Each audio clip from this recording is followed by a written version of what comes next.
संसद में गूंजा एसएससी जीडी 2018 की भर्ती का मुद्दा।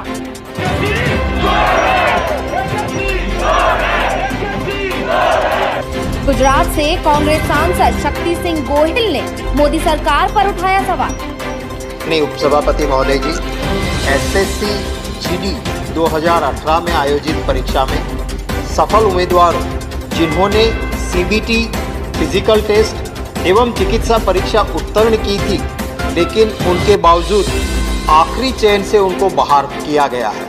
जब भर्ती होनी थी तब 60,210 पदों के लिए आवेदन आमंत्रित किए गए थे। अभी सिर्फ 54,000 को नियुक्त किया गया है। संसद में दिए गए आंकड़ों के अनुसार अर्धसैनिक बलों में 1,11,000 पद रिक्त है। पूरे देश से अर्धसैनिक बलों के जरिए काम करने के लिए उत्सुक बहुत सारे युवा हैं, जिनमें पूरी योग्यता है। इन रिक्त पदों पर नियुक्ति प्रदान करने के लिए मेरा अनुरोध है और सरकार से मेरी मांग है कि इन रिक्त पदों पर तुरंत सफल उम्मीदवारों को नियुक्त किया जाए। आपको बता दें कि एसएससी जीडी के उम्मीदवार लगातार दिल्ली में प्रोटेस्ट कर रहे हैं और उनकी मांग है कि नई भर्ती करने के बजाय जो उम्मीदवार पूरे प्रोसेस को पूरा कर चुके हैं, पहले उन्हें भर्ती किया जाए, क्योंकि उनका कहना है कि सरकारी लेट लतीफे में उनकी उम्र भी निकल गई है। क्यों आपको दिल्ली आने को मजबूर होना पड़ा? क्या मजबूरी आ गई जो दिल्ली तक आ गई? सर, हमारी मजबूरी यही है कि हमारे पास सारी योग्यताएं होते हुए भी हमें मेरिट से बाहर कर दिया गया। सर, हमें रोजगार देने से मना कर दिया गया। 5 साल मैंने 4 बजे सुबह के 5 किलोमीटर की दौड़ निकालने के 10 किलोमीटर की रोज रनिंग मारनी पड़ती, तब जाके 5 किलोमीटर की दौड़ निकलती है। सांस तोड़ना पड़ता है, एक शरीर का नस तोड़ना पड़ता है। मोदी सरकार ने ये बयान भी दिया है कि हम घर घर नौकरी देंगे, ये हमारा रोजगार देंगे, पर अभी तक हमें 55,000 की ज्वाइनिंग मिली है। 55,000 को बाहर निकाल दिया। ये सरकार खुद कह रही है कि हमारे पास 1,11,000 वैकेंसियां खाली हैं, तो फिर हमें क्यों बेरोजगार होने पर मजबूर कर रहे हैं? सर, मेडिकल पास, फिजिकल पास, ऑल पास हो गए हैं, फिर भी हमको जॉब नहीं मिलती। हमने बहुत सपने पाले थे कि हमें जॉब मिल जाएगी, फौज में जाऊंगी, देश की सेवा करूंगी और घर की भी थोड़ी सी तरक्की भी हो जाएगी। यही सपने देखे थे हम, तो सारे सपने तोड़ दिए। बेटी पढ़ाओ बेटी बचाओ, तो क्या रोड पे बैठाने के लिए हम बेटी पढ़ाएं? चूल्हे चौके ही करवाना था, पकौड़े ही तलवाना था, तो ये भी ना पड़े। आपके साथ मैं हूं पारुल त्यागी और मैं हूं आपके साथ काजोल नारायण।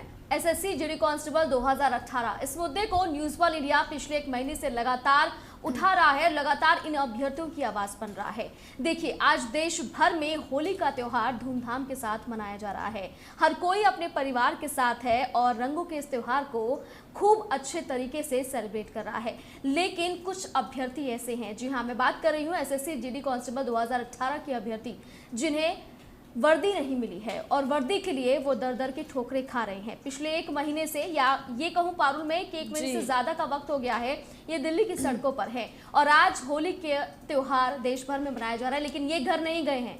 इन्होंने कहा है कि हम कोई भी त्योहार सेलिब्रेट नहीं करेंगे, कोई त्योहार हम नहीं मनाएंगे, हमें सिर्फ वर्दी चाहिए, हम वर्दी लेकर ही घर जाएंगे, वरना चाहे जितने त्योहार आए, गर्मी आए, सर्दी आए, बरसात आए, तूफान आए, हम यहाँ से उठने वाले नहीं हैं। आप इनका दर्द समझ सकते हैं। जहाँ एक तरफ हम बैठकर अपनों के साथ तमाम त्योहार मनाते हैं, ये एसएससी जीडी कांस्टेबल 2018 के अभ्यर्थी सड़कों पर बैठे हुए हैं। सरकार की मंशा जो है वो ये अभ्यर्थी कह रहे हैं कि सरकार की मंशा हमें साफ नजर आती है। सरकार हमें नौकरी देना नहीं चाहती। सरकार चाहे तो हमें नौकरी आसानी से मिल जाएगी, क्योंकि इनका कहना है कि हम एसएससी ऑफिस गए थे, वहां के चेयरपर्सन से हमारी बात हुई है और उन्होंने सीधे तौर पर इन्हें कह दिया है कि हम इसमें कुछ नहीं कर सकते हैं। अगर गृह मंत्रालय से ऑर्डर आता है तो भर्ती हो जाएगी, अगर नहीं आता तो नहीं हो सकती। पारुल, ऐसे में जरूर कहा जा सकता है कि अगर ऊपर से ऑर्डर आता है तो इनकी भर्ती है और इसी उम्मीद के साथ ये त्योहार पर भी आज अपने घर नहीं गए हैं, आज दिल्ली की सड़कों पर बैठे हुए हैं। सोचिए कि आप अपने परिवार के ओवर एज हो चुके हैं, जिनके पास मौका नहीं है, लेकिन कुछ ऐसे भी हैं जिनके पास मौका है, चाहे वो लड़की हो चाहे वो लड़का हो। अगर वो दोबारा मेहनत कर भी लें, तैयारी कर भी लें 3 साल, क्या गारंटी है कि इन्हें भर्ती मिल ही जाएगी, इन्हें नौकरी मिल ही जाएगी, इन्हें रोजगार मिल ही जाएगा? फिर से इनका 3 साल बर्बाद होगा, यानी कि 6 साल ये ऐसे ही अपने बर्बाद कर देंगे। इसीलिए मायूस है। देखिए, कोरोना काल चल रहा है और होली पर किस तरह की गाइडलाइंस हैं आज हमने देखी भी हैं सड़कों पर पारुल, किस तरह से पाबंदी लगाई गई है और पुलिस जो है प्रशासन पूरी तरह से अलर्ट है। ऐसे में कभी खदेड़कर इन्हें उस तरफ किया जा रहा है, कभी खदेड़कर इस तरफ किया जा रहा है। इनकी तकलीफ न्यूज़ वर्ल्ड इंडिया लगातार समझ रहा है। इनकी तकलीफ को समझने के लिए लगातार न्यूज़ वर्ल्ड इंडिया मुहिम चला रहा है, इन्हें दिखा रहा है ताकि लोगों तक इनकी आवाज पहुंचे, आम जनता तक पहुंचे, जो है कि आखिर उनके साथ वो अगले मौके पर ये भी लोग हो सकते हैं उनकी जगह जो इस चीज का शिकार हो सकते हैं और इनकी तरह ही प्रदर्शन कर सकते हैं। मैं ये नहीं कह रही कि अगली बार भी ऐसे ही लोग प्रदर्शन करने के लिए आएंगे, लेकिन हो सकता है जिस सरकार पर इन्होंने भरोसा किया था, उन्होंने इनका कहना है कि एसएससी में पूरी तरह से धांधली हुई है और धांधली की वजह से ही इन्हें भर्ती नहीं मिल पाई। ऐसा नहीं है कि भ्रष्टाचार पूरी तरह से खत्म हो गया है देश में। भ्रष्टाचार, देखिए सरकार पूरी कोशिश कर रही है कि भ्रष्टाचार खत्म हो, लेकिन कुछ अधिकारी ऐसे हैं जो पूरी तरह से भ्रष्टाचार में लिप्त हैं। उन अधिकारियों को क्या पारो? बिल्कुल काजोल, तमाम शिकायतें इन्हें हैं, तमाम नाराजगी इन्हें